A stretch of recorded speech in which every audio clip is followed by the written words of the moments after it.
Hi guys, Drone Geek here, or PC Geek as well. Two different channels. But I had some interest in the workstation here that you guys saw. That was in the background. Um, it's a pretty big beast. I was using Asus Rampage 5 Extreme and a 5820K in there for a while. I got that when that first came out. That's getting older now. I mean, it's still pretty up to date. But about a year ago roughly, I swapped that out and rebuilt this one that you see here that says Foxside PC Geek on the side. This is my big baby. It's huge. I stood on the scale with it. It weighs about 70 pounds. I've carried it around a couple times and it's not much fun. It's not really made to be portable. But it's got a dual socket motherboard in there. This Asus Z10PE D16WS. There's also a D8 version. The 16 has 16 RAM slots when the 8 has 8 RAM slots. And then the 8 has an extra PCIe slot than this one, so by having more RAM slots they had to remove one PCIe slot. So this one can support like 3-way SLI when the 8 version can support 4-way, but really no need for that anyways, and the new generation cards don't even really do that. But it's got two Intel Xeon 2695 V3s, I believe they are. They're 14 cores, 28 threads apiece. So I got 28 real cores, and then 56 threads are logical cores, you could call it as well. So like when you're in the task manager. But here's all my CPU graphs going on. There's 56 of them. I was really geeking out about that when I first got it. With the 56 logical cores there, it never fully gets used. There's nothing that takes advantage of that many cores. Even folding at home seems to cap at like 32. But I use Adobe Premiere Pro for like my drone video editing in the 4K, and that only uses about 25%. It just doesn't use any more than that, so there's still 75% left over. With my 5820K, it maxed it right out to 100%, and then it pretty much made the computer unusable while it was doing that because everything got really slow. With this guy, I can be rendering in 4K and playing a game in 4K at the same time, and you wouldn't even notice the difference. The center screen here is a 4K monitor, so I game in 4K as well. The outside screens are 1440s. The three screens, them are 1440s on the outside and the 4K on the middle, so I game in 4K. But it's just nice being able, even if it doesn't use all of the cores, it's still nice to be able to be rendering a video and being able to do anything else on the computer at the same time, and it really has no effect on it. I can play Witcher 3, and then I remember doing that. I don't game a whole lot anymore. I kind of comes and goes in phases. And then you got like World of Warcraft. That's pretty easy. This thing does it in its sleep. And then StarCraft 2 I play a lot of. I have the TV in the living room that I picked up in December-ish. It's a Samsung 8500 series curved 4K 65-inch. And I have an HDMI cable that goes down through the floor, goes through the basement, and then back up in the living room. It's a 50-foot cable, and it works flawlessly, 4K 60 FPS, so I can actually game on TV or whatever without moving this. And I also have a 49-foot USB extension cable, which is from Monoprice, that runs down there as well and back up. And then I have a hub and then a keyboard and a mouse plugged in on there, and then I just take like a one of the foldable tables, put my keyboard and mouse and a mouse pad on there. I leave this keyboard and mouse intact.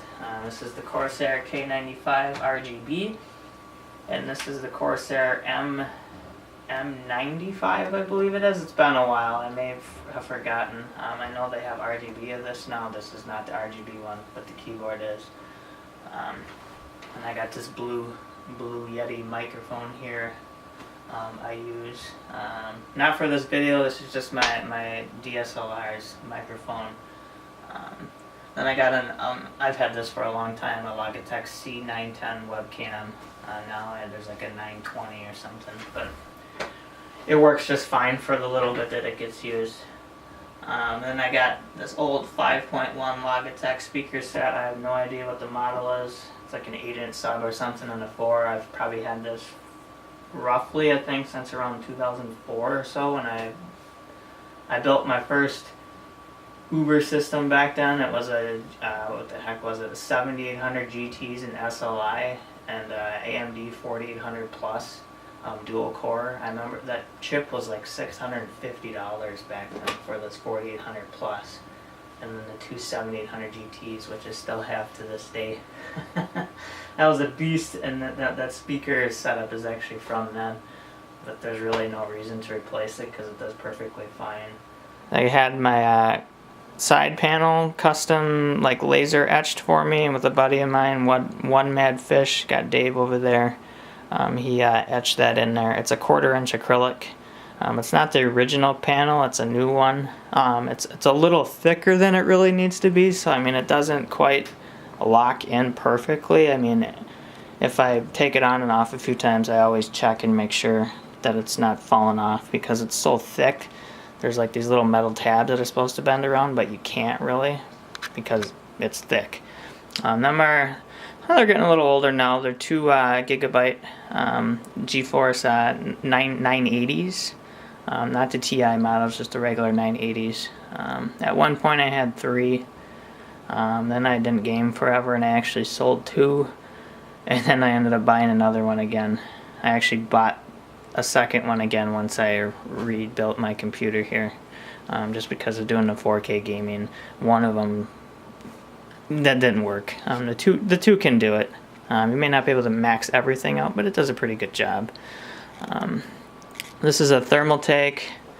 I know there's a lot of hate on Thermaltake. I know they've made a lot of crap over the years, but honestly, I think it's pretty good. I think it was like $120, $130. It's huge, and you can fit some big radiators in here. You can see 1, 2, 3, 4. I didn't. I was thinking about water cooling the Xeons, but then I never did. And then the graphics cards, I probably never would water cool because things are updating so often. It'd just be a waste of money, time, and effort to keep getting water blocks and swapping them things out.